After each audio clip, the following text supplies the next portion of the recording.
ऐसा माना जा रहा था अब तक कि रूस और यूक्रेन के बीच जो गर्मी चल रही है, जो विवाद चल रहा है, वो खत्म हो जाएगा, लेकिन असल में विवाद बढ़ता ही जा रहा है। रूस ने अब सीधे सीधे कह दिया है कि अब शांति का कोई रास्ता नहीं बचा है, और दूसरी ओर नेटो ने कहा है कि अगर रूस हमले जैसा कोई भी कदम उठाता है तो नेटो भी इसके लिए पूरी तरह से तैयार है। खैर, इन सब के बीच समझना ये जरूरी है कि आखिर ये पूरा विवाद शुरू कैसे हुआ। रूस और यूक्रेन के बीच जो आज स्थिति है उसकी शुरुआत कहां से हुई, कहां से और कब से इसकी शुरुआत हुई, साथ ही यूक्रेन क्या चाहता है और उस पर रूस का क्या कहना है।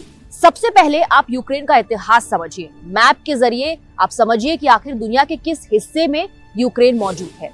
यूरोप का ये दूसरा सबसे बड़ा देश है और 1991 में सोवियत संघ से ये अलग होकर यूक्रेन बना। यूक्रेन अस्तित्व में आया सोवियत संघ से, यूएसएसआर से अलग होकर। अब अगर यूक्रेन सीमा की बात करें तो उत्तर पूर्व और पूर्व में इसके रूस है, उत्तर पश्चिम में है बेलारूस, पश्चिम में है पोलैंड और स्लोवाकिया, और दक्षिण पश्चिम की अगर बात करें तो वहां हंगरी और रोमानिया है। अब जो लड़ाई है वो रूस से है। जो विवाद चल रहा है वो दरअसल जुड़ा हुआ है साल 2014 से, तब हुई थी इस विवाद की शुरुआत। अभी जिस इलाके की बात हम कर रहे हैं, अभी जिस इलाके के नाम क्रीमिया है, वो भी यूक्रेन का हिस्सा हुआ करता था। सोवियत संघ की तरफ से एक तरीके से क्रीमिया यूक्रेन को तोहफे के रूप में मिला था, लेकिन रूस और यूक्रेन दोनों के बीच इस क्रीमिया को लेकर तनाव रहा। साल 2014 में रूस ने यूक्रेन के इस इलाके यानी कि क्रीमिया पर कब्जा कर लिया। अब क्रीमिया पर कब्जे के साथ साथ रूस का राज समुद्री इलाके यानी सी ऑफ एजोव पर हो गया है। खैर, साल 2014 में इस मामले में फ्रांस और जर्मनी ने हस्तक्षेप किया और रूस और यूक्रेन के बीच एक समझौता भी करा दिया। फिर मामला शांत हो गया, लेकिन पूरी तरह से मामला शांत नहीं हुआ था।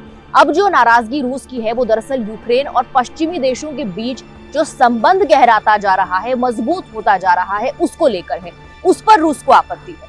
यूक्रेन नेटो यानी कि नॉर्थ अटलांटिक ट्रीटी ऑर्गेनाइजेशन में शामिल होना चाहता है, लेकिन ये बात रूस को पसंद नहीं है। रूस शायद ये नहीं चाहता कि पश्चिमी देशों का यूक्रेन में इन्फ्लुएंस बढ़े, पश्चिमी देशों से यूक्रेन के रिश्ते बेहतर हो, या फिर यूक्रेन किसी भी तरह से और ताकतवर हो। दरअसल नेटो की अगर बात करें तो सदस्य होने का मतलब ये है कि अगर संगठन के किसी भी देश पर कोई तीसरा देश हमला करता है तो सभी सदस्य एकजुट होकर उसका मुकाबला करेंगे। और नेटो में अभी कुल देशों की संख्या 30 है। अब पश्चिमी देशों से रिश्ते बेहतर होने को लेकर भी यूक्रेन के अंदर दो गुट बने हुए हैं। यूक्रेन यानी दो हिस्सों में एक तरीके से बटा हुआ है। एक यूक्रेन के राष्ट्रवादी लोग हैं जो चाहते हैं कि पश्चिमी देशों से रिश्ते बेहतर हों और वो रूस की छाया से बाहर आ जाए, और दूसरे वो लोग हैं जिनमें यूक्रेन को लेकर नाराजगी है, गहरा असंतोष अपने ही देश को लेकर इन लोगों में है। और ये लोग हैं यूक्रेन के पूर्वी इलाके के लोग, यानी रूस की सीमा से लगा हुआ वो इलाका। वहां रहने वाले लोगों का ये मानना है कि पश्चिमी देशों से रिश्ते इतने गहरे नहीं होने चाहिए, या उनको ये बात हजम नहीं हो रही। ये नहीं चाहते कि यूक्रेन नेटो का सदस्य बने। दरअसल जब यूक्रेन अस्तित्व में आया तो उस वक्त कई रूसी नागरिक अपने मूल देश से बाहर हो गए। अब उन्हीं लोगों की यूक्रेन से नाराजगी है, और ये लोग यूक्रेन के पूर्वी हिस्से के लोग हैं। दिसंबर 2021 की अगर बात करें तो उस वक्त रूस ने अमेरिका समेत पश्चिमी देशों को अपनी मांगों के बारे में बताया था। रूस पश्चिमी देशों से ये लिखित में आश्वासन चाहता था कि नेटो पूर्व की तरफ न बढ़े। इसके अलावा रूस ने पोलैंड और बाल्टिक राज्यों से नेटो की सेनाओं को हटाने की मांग की थी, और साथ ही रूस ये भी चाहता है कि यूरोप से अमेरिकी नाभिकीय हथियार हटाए जाएं।